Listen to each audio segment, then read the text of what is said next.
यह भारत का वो कुंड है जहां भगवान परशुराम ने अपनी मां की हत्या करने के बाद अपने हाथ से चिपकी हुई कुल्हाड़ी से मुक्ति पाई थी।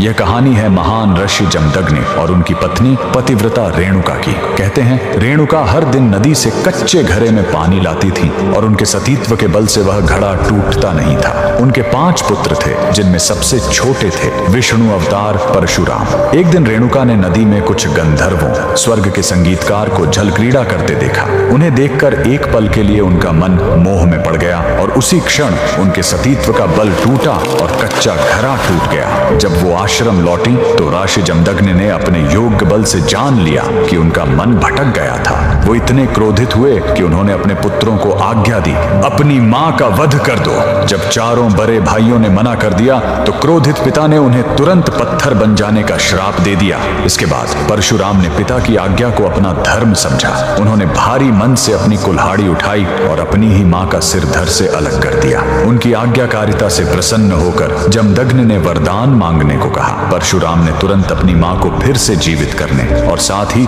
पत्थर बन चुके अपने चारों भाइयों को भी मुक्त करने का वर मांग लिया। सब फिर से जीवित हो गए मानो कुछ हुआ ही ना हो। लेकिन कहानी यहीं खत्म नहीं हुई। मातृ हत्या का पाप उस कुल्हाड़ी पर एक दाग की तरह चिपक गया और वो उनके हाथ से अलग ही नहीं हो रही थी। उस पाप से मुक्ति पाने के लिए वह दर दर भटकते रहे, लेकिन कोई भी तीर्थ उस कुल्हाड़ी को छुड़ा नहीं सका। अंत में वह पहुंचे पूर्वी हिमालय की लोहित नदी के किनारे और जैसे ही उन्होंने इस कुंड के जल को छुआ, चमत्कार हुआ। कुल्हाड़ी अपने आप उनके हाथ से छूट गई। यही पवित्र स्थान आज अरुणाचल प्रदेश में परशुराम कुंड के नाम से जाना जाता है। आज भी हर साल मकर संक्रांति पर हजारों श्रद्धालु यहाँ इस विश्वास के साथ डुबकी लगाने आते हैं कि यह कुंड उनके सारे पापों को धो डालता है, ठीक वैसे ही जैसे इसने स्वयं भगवान परशुराम को पाप मुक्त किया था। भगवान परशुराम को दिल से मानने वाले सभी भक्त कमेंट्स में जय परशुराम जरूर लिखें।